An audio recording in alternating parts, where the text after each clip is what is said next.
Filipina di laga sisa kualifikasi Piala Dunia Zona Asia. Kita akan berbincang dengan pengamat sepak bola Anton Sanjoyo. Selamat malam, Bung Joy, sehat selalu. Selamat malam.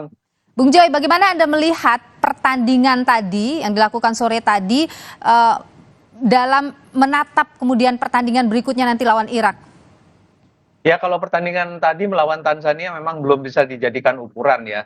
Bahkan Sintayong sendiri kan minta itu pertandingannya diubah statusnya dari friendly match yang berpengaruh kepada peringkat FIFA menjadi training match yang tidak ada pengaruhnya untuk peringkat FIFA, tapi dia bisa mengganti semua pemainnya.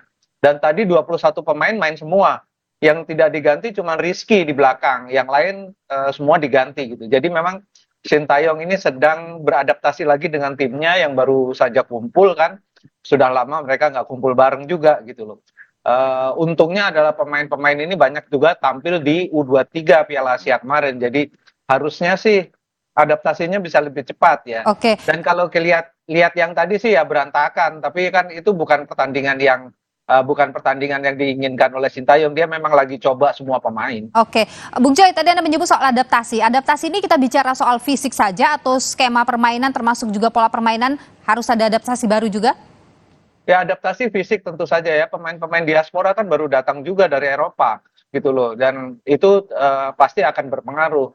Kalau formasi sih tetap tadi 3-4-3 ya andalannya Sintayong, dan semua pemain kan diganti termasuk kiper juga gitu loh. Cuma memang kalau kita lihat basic permainannya sih udah ada, problemnya tetap sama, penyelesaian akhir itu nggak klinikal. Di belakang juga masih kedodoran ya, beberapa kali tadi terupasnya Tanzania hampir jadi gol gitu.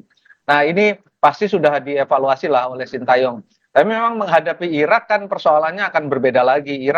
Indonesia kan 4 kali pertemuan terakhir si senior nggak pernah menang lawan Irak. Iya. Jadi memang mungkin memang hanya mengincar 1 poin, tapi kemungkinan untuk menang tetap ada. Apalagi Irak tuh hampir pasti sudah lolos ya, sudah lolos ke putaran ketiga. Jadi tapi dia tetap harus jaga momentum kan, itu persoalannya. Oke. Dan mereka terakhir akan melawan Vietnam. Saya rasa sih Irak udah pasti lolos, Indonesia juga kemungkinan besar 80%, 85% udah lolos juga sih. Menang Oke. lawan Filipina saya kira yang akan jadi jaminan. Oke, kalau melawan Irak ini optimisme Anda bagaimana sih soal kalau kita lihat dari pemain Irak dan juga pemain Indonesia? Kalau Irak kan memang kelasnya udah beda jauh ya, beda peringkatnya aja hampir 60 atau 70 peringkat kan.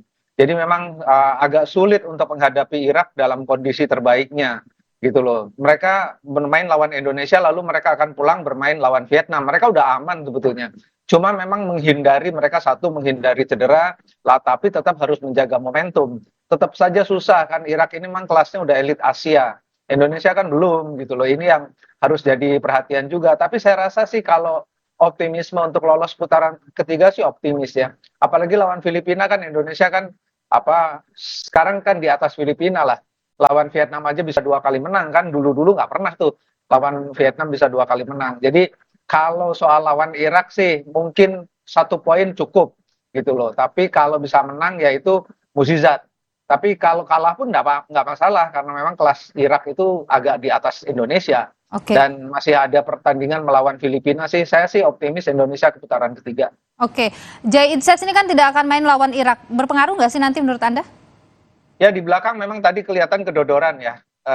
Beberapa kali Jordi Amat, Sandy Walsh juga keteteran di belakang gitu loh. Padahal pemain Tanzania juga nggak istimewa amat gitu. Nah ini yang harus jadi PR. Lini depan saya kira tetap jadi problem bagi Sintayong. Karena beberapa kali semua pemain yang diturunkan punya potensi untuk mencetak gol, semuanya nggak jadi gol gitu loh. Cuma satu penyelamatan memang ada luar biasa dari kiper Tanzania. Tapi overall memang ini permainan timnas kalau kita lihat tadi belum kelihatan lah. Karena memang ini kan training match gitu loh. Jadi memang nggak bisa diukur. Cuma memang backbone-nya sih udah kelihatan. 3-4-3-nya sih tetap karena itu formasi yang menurut saya sekarang formasi yang paling bagus dari yang dipakai Sintayong ya. Karena 2 pemain katakanlah Asnawi Mangkualam atau siapapun yang di kanan, tadi Arhan Pratama juga bagus ya naik turunnya gitu. Jadi saya rasa sih dengan formasi 4 gelandang itu nggak masalah karena 2 gelandang sayapnya tuh bagus dalam coverage. Persoalannya tetap Arhan. Arhan kalau turun sering terlambat itu aja sih. Yang lain sih menurut saya udah oke. Cuma memang soliditas permainan melawan Irak harus jauh-jauh lebih banyak daripada ketika menghadapi katakanlah Vietnam atau Tanzania. Tadi kalau Tanzania melawan Tanzania tadi berantakan banget, nggak kelihatan lah. Cuma Oke. pasti dalam 1-2 hari ini nggak, pasti akan dibenahi oleh Sintayong. Oke, kalau prediksi Anda kira-kira skema apa yang akan dimainkan Sintayong nanti?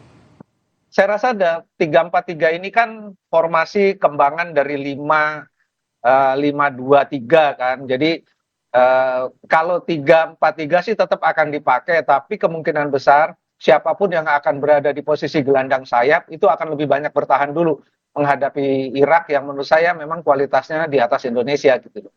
Tapi kalau ada kesempatan, tadi juga saya lihat beberapa kali mereka main umpan-umpan pendek, tiba-tiba main panjang ke sayap. Asnawi tiba-tiba aja ada di sektor pertahanannya Tanzania gitu loh. Ya ini Oke. kemungkinan ini yang pasti akan dicoba karena menghadapi Irak harus banyak rencananya. Kalau rencana A gagal, harus ada rencana B atau rencana C. Oke. Saya rasa Sintayong sudah melakukan itu. Bung Joy, kalau kita bicara kelebihan dari Irak ini kan kecepatan ya. Bagaimana ini harusnya kita mengimbangi itu?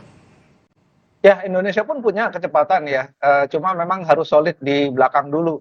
Dan Irak ini kan secara fisik mereka lebih, katakanlah rata-rata pemainnya lebih tough, lebih tangguh gitu loh.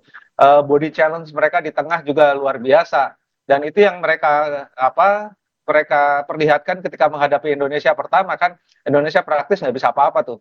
Jadi tapi kan mainnya di Irak ya. Semua yang main di Irak pun pasti akan kesulitan karena memang level dia kan udah sama seperti Jepang atau Iran gitu. Tapi memang menghadapi Indonesia di kandang Indonesia memang nggak semudah itu. Jadi memang tetap ada peluang bagi Indonesia untuk mengimbangi kecepatan.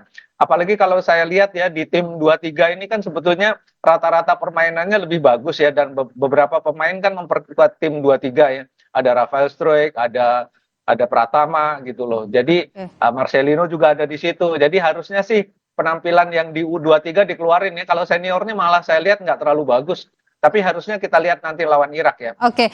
Saya rasa sih bisa imbang. Oke, baik. Terima kasih Bung Joy, pengamat sepak bola sudah berbagi pandangan di Sapa Indonesia Malam. Sehat selalu Bung Joy. Terima kasih.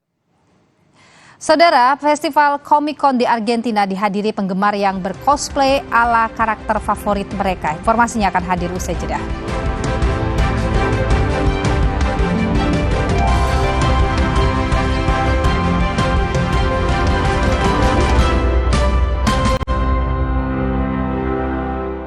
Datang. Kok yang ini, Pak?